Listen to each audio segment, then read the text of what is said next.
Okay चलो unit 1 open करो personal financial management भाई पर्सनल फाइनेंशियल मैनेजमेंट એટલે શું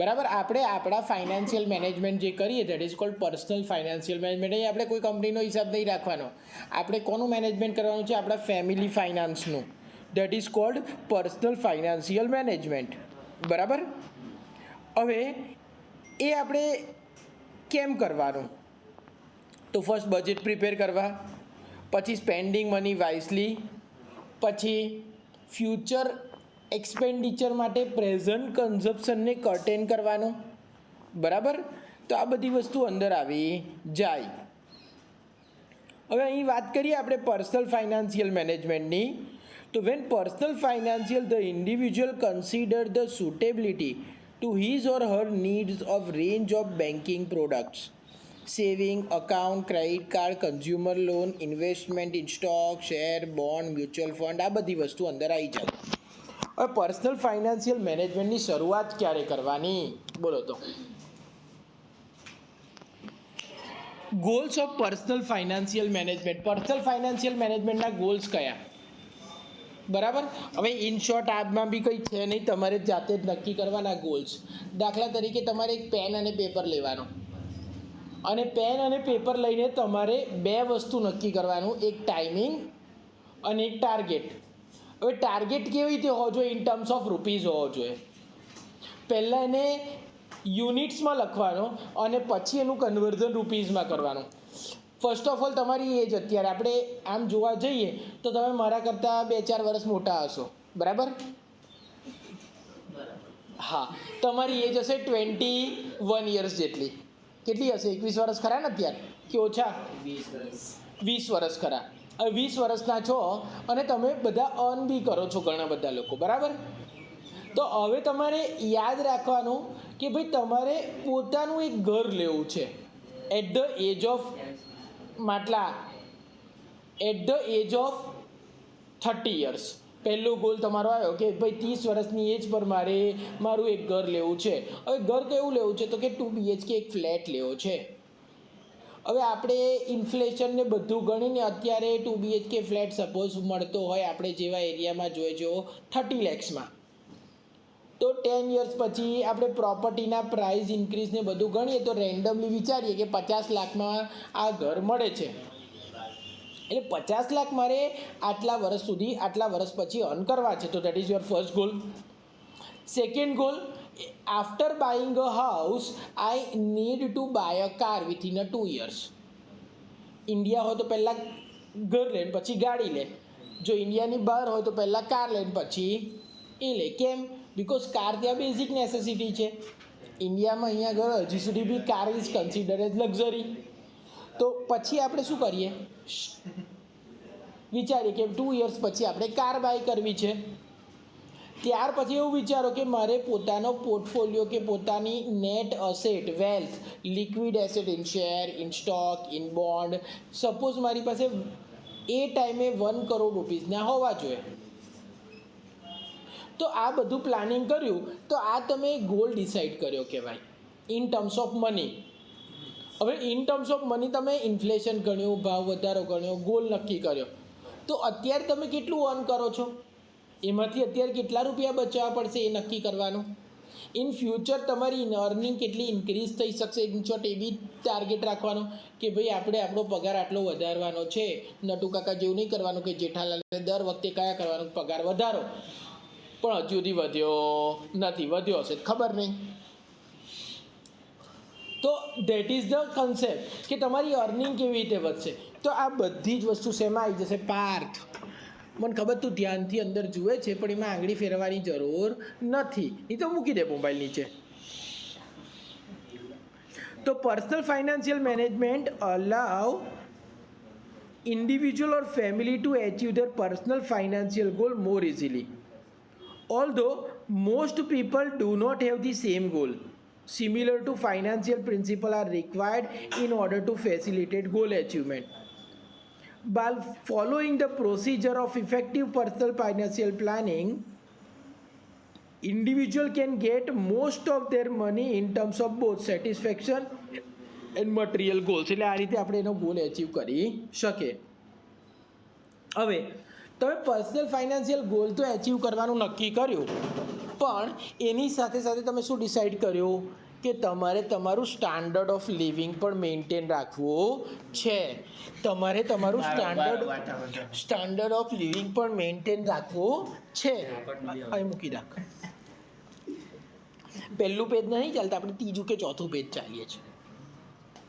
સ્ટાન્ડર્ડ ઓફ લિવિંગ મેન્ટેન રાખવું છે એનો મિનિંગ આપણે અત્યારે જે રીતે જીવી રહ્યા છે એ લાઈફને આપણે કર્ટેલ કરવી નથી. That is cold standard of living. અથવા તો તમે એવું વિચારતા હોય કે ફ્યુચરમાં મારે મારું સ્ટાન્ડર્ડ ઓફ લિવિંગ ઇન્ક્રીઝ કરવું છે. બરાબર, પહેલાં 2 વ્હીલરમાં હતા, 4 વ્હીલરમાં આવવું છે. કાં તો પછી બીજું, પહેલાં તમે અલગ એરિયામાં રહેતા હતા, હવે અલગ એરિયામાં રહેવા જવું છે. કાં તો પછી તમારે વીકેન્ડમાં તમારે કોઈ જગ્યાએ ફરવા જવું છે, ટૂરમાં જવું છે, પ્રવાસ જવો છે. તો આવી બધી વસ્તુઓ જે હોય that is cold standard of living. The ability to spend more on entertainment, health, education, variety in life, music, એને આપણે સ્ટાન્ડર્ડ ઓફ લિવિંગની વ્યાખ્યામાં લઈએ છીએ. તમે કમાઓ તો શું કરો? બિકોઝ બેઝિક નેસેસિટી તો જોયેલ આપણી અમુક લિમિટમાં પતી જાય, એમાંથી બહુ ખર્ચો થતો નથી. આપણો જે બી ખર્ચો થાય શેને માટે થાય? લક્ઝરી માટે થાય. બરાબર, એન્ટરટેનમેન્ટ માટે થાય. આપણો મોબાઈલ જુદો ક્યારે થાય? જ્યારે ભાઈબંધનો મોબાઈલ નવો આવે. જ્યાંથી આપણી પાસે જે મોબાઈલ હોય એ જૂનો થયો જ ના કહેવાય, પણ ભાઈબંધ નવો આવે. દાખલા તરીકે જોયેલ આઈફોન 13 લઈ આવ્યો એટલે આશીષ કે હવે આઈફોન 20 આવે એટલે હું બુક કરાવીશ જ. આઈફોન 20 બુક કરાવીશ આજથી 10 વર્ષ પછી, નહીં પહેલાં આવી શકે. મેં પણ બુક કરાવ્યો હતો. કયો? આઈફોન 9. પણ તકલીફ એ થઈ ને કે એ લોકોએ લોન્ચ જ ના કર્યો. 8 પછી સીધો 10 જ લોન્ચ કર્યો.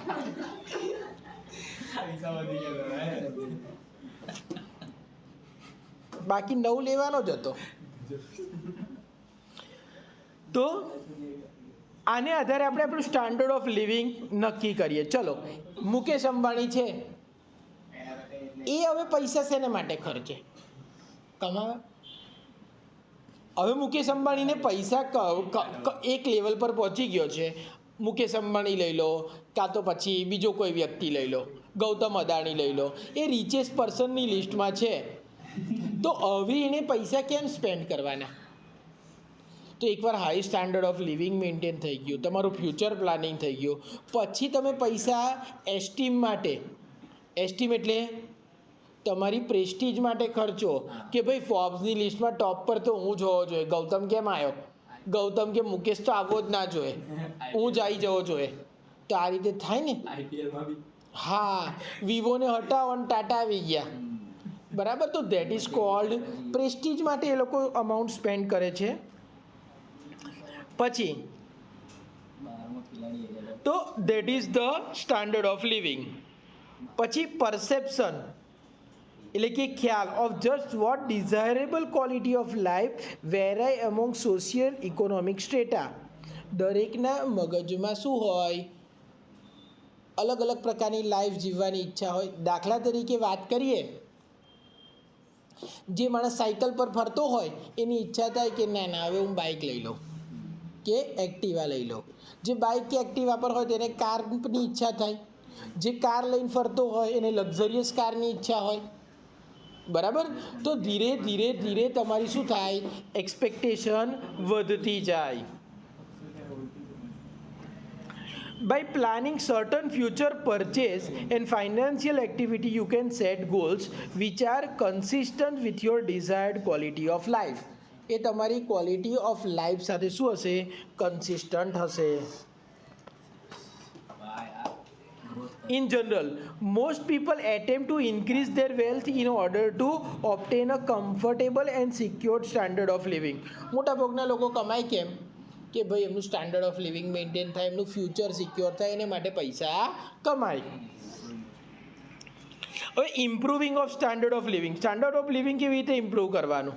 તો પહેલી વસ્તુ, હેપીનેસ શું છે? Happiness is an inner state of mind. બરાબર. તમે એટલું તો માની શકો કે મુકેશ અંબાણી પાસે આટલા બધા પૈસા હોવા છતાં પણ 2 વર્ષનો છોકરો છે ને મુકેશ અંબાણી કરતાં વધારે ખુશ હશે. યસ ઓર નો? કેમ? એની પાસે તો પૈસા બી નથી. બરાબર. 2 વર્ષના છોકરાની બાજુમાં તમે 2000ની નોટ મૂકશો અને એક સરસ મજાની ચોકલેટ મૂકશો, એ શું લેશે? ચોકલેટ જ લેશે ને, કારણ કે નોટ તો એને માટે કાગળિયું છે. તો પૈસાને અને હેપીનેસને કોઈ સંબંધ છે નહીં. Happiness is an inner state of mind. પણ સ્ટાન્ડર્ડ ઓફ લિવિંગ ઇમ્પ્રૂવ કરવાની કેમ ઈચ્છા થાય? એક due to comparison, due to high quality of life. આપણે અલગ જગ્યાએ રહેવા કેમ જઈએ? બિકોઝ આપણે એવું વિચારીએ કે અહીંયા આગળ અમારી સેફટી વધારે છે, અહીંયા અમારે ચાઇલ્ડને સારું એટમોસ્ફિયર મળશે. સારી સ્કૂલમાં આપણે ખર્ચો કરીને ચાઇલ્ડને કેમ મૂકીએ? બધી જગ્યાએ કોર્સ તો NCERT પ્રમાણે એપ્રૂવ કરેલો જે છે એ જ ભણાવવાના છે. બરાબર. ગવર્મેન્ટ સ્કૂલમાં પણ 5મા ધોરણમાં જે છોકરો ભણતો હશે, બરાબર, પ્રાઇવેટ સ્કૂલમાં પણ 5મા ધોરણમાં એ જ વસ્તુ ભણવાનો છે, કોઈ નવી વસ્તુ ભણવાનો નથી. પણ એ કેમ ત્યાં શિફ્ટ થાય છે? Two gate the different kind of culture, that is called a standard of living. American view standard of living and what constitute necessary and luxury depending on their level of affluence. For example, 45% American consider second or vacation home at ultimate symbol of affluence. Affluence એટલે luxury. While others see taking 2 or more annual vacation or living in exclusive neighborhood એને wealth તરીકે ગણે છે. એટલે બધા અલગ અલગ છે, ડિપેન્ડ કરે છે. So our quality of life closely tied to our standard of living, એની સાથે રિલેટેડ છે. હવે એક ડાયાગ્રામ આપ્યો છે ફાઇનાન્શિયલ પ્લાન. એટલે પહેલાં પ્લાન તૈયાર કર્યો, પછી પ્લાન આપણે ખાલી કર્યા કરીએ તો મેળ પડે નહીં. પડે આલસી સપને મેં સોને કે મહેલ બનાતે હૈ, કર્મવીર કર કામ જગત મેં સબ કુછ હી પા જાતે હૈ. એવી એક કવિતા આપણે ભણ્યા હતા નાના ધોરણમાં. બરાબર. હા, જે આળસુ હોય એ ખાલી આમ પ્લાનિંગ જ કર્યા કરે. એક છોકરો હતો, એ નાનો હતો ત્યારે એ સપના જોતો હતો, જબ મેં બડા હો જાઉંગા तब मैं ये करूँगा वो करूँगा और खुश हो जाऊँगा. थोड़ा मोटो थियो. जब मैं स्कूल जाने लगूँगा तब मैं ये करूँगा वो करूँगा और खुश हो जाऊँगा. स्कूले जवा लाग्यो. પછી जब मैं कॉलेज में हो जाऊँगा तब मैं ये करूँगा वो करूँगा और खुश हो जाऊँगा. कॉलेज में जतो रह्यो. પછી जब मेरी जॉब लग जाएगी तब मैं ये करूँगा वो करूँगा और खुश हो जाऊँगा. जॉबे लागी गई. પછી जब मेरी शादी हो जाएगी तब मैं ये करूँगा वो करूँगा और खुश हो जाऊँगा. लगने થઈ ગયા. પછી जब मैं रिटायर्ड हो जाऊँगा तब मैं ये करूँगा वो करूँगा और खुश हो जाऊँगा. રિટાયર્ડ થયો ત્યાર પછી ના એનામાં એનર્જી હતી કશું કરવાની, અને આખી લાઈફ એની 2 જ સેન્ટેન્સમાં પતી ગઈ. એક એ કरूँगा અને બીજું वो करूँगा, પણ કર્યું કંઈ જ ના. તો ખાલી પ્લાન બનાવવાથી મેળ ના પડે, આપણે પ્લાનને એક્શનમાં મૂકવો પડે. તો કઈ એસેટ ખરીદવાની એ ડિસિઝન લેવાનું, ક્રેડિટ લેવી કે નહીં લેવી એ ડિસિઝન લેવાનું, ઇન્સ્યોરન્સનું, ઇન્વેસ્ટમેન્ટનું, રિટાયરમેન્ટનું ડિસિઝન લેવાનું. અને આ બધા જ ડિસિઝનથી તમને શું મળશે? Financial result. પણ ઘણાને આદત એવી જ હોય બીજાના ખભે રાખીને બંદૂક ફોડવાની. એનો ફાયદો શું? ભાઈ કંઈ બી થાય તો મારી જવાબદારી નહીં. મારો ભાઈ મેરેજ માટે છોકરી જોવા ગયેલો, એની એટલો સરસ જવાબ આપે ને, એને લગભગ 70-72 છોકરીઓ જોઈ હશે. અને કોઈ બી છોકરી એમ હારી હોય ને ગમી હોય ને તો એવું જ કહી દે પેરેન્ટને, જો છોકરી તો સારી છે, તમારે હા પાડવી હોય તો હા પાડ દો, પછી કંઈ થાય તો મારી જવાબદારી નહીં. તેવું ચાલે? ના ચાલે. કારણ કે બધા ડિસિઝન તમારા છે, જવાબદારી બી તમારી છે, એનો પ્રોફિટ કે લોસ પણ તમને જ મળવાનો છે. તો તમે એવું કરી શકો કે ભાઈ રિસ્પોન્સિબિલિટીથી ભાગી શકો અને પોતાના મનને છેતરી શકો કે ભાઈ આમાં મારો તો કંઈ વાંક જ નથી, ત્યાં પણ ભોગવે છે તો તું જ ને. બરાબર? તો એ વસ્તુ યાદ રાખવાની. પછીનો પોઈન્ટ છે સ્પેન્ડિંગ મની વાઇસલી. ભાઈ ફાઇનાન્શિયલ ગોલ એચીવ કરવા માટે શું જોઈએ? બચત જોઈએ. અને બચત માટે શું કરવાનું? આપણે પૈસા સાચવીને વાપરવાના. Whatever your income you can either spend it now or save something. દાખલા તરીકે કોઈ વ્યક્તિએ 2008માં 1 લાખ રૂપિયાનું બુલેટ લીધું હોય અને 2008માં કોઈ વ્યક્તિએ એ જ કંપનીના શેર લીધા હોય, તો 1 લાખના બુલેટની કિંમત અત્યારે આપણે વેચવા જાય તો ઓછી જ આવે, 60,000 આવે. પણ 2008માં જો એણે 1 લાખના આઈશર મોટર્સના જો શેર લીધા હોત તો અત્યારે એની વેલ્યુ 25 ગણી થઈ હોત. એટલે 1 લાખના કેટલા થયા હોત? 25 લાખ. તો હવે તમારે નક્કી કરવાનું છે કે તમારે ડેપ્રિસિએબલ એસેટમાં પૈસા રોકવાના છે કે બચાવવાના છે. That is called spending money wisely. આપણે વાઇસલી પૈસા સ્પેન્ડ કરીએ એટલે અત્યારના કન્ઝમ્પશનને કર્ટેલ કરીએ, જેથી આપણે ફ્યુચરમાં સારી રીતે કન્ઝ્યુમ કરી શકીએ. ના, હું આઈપીઓ ભરતો જ નથી કોઈ દિવસ.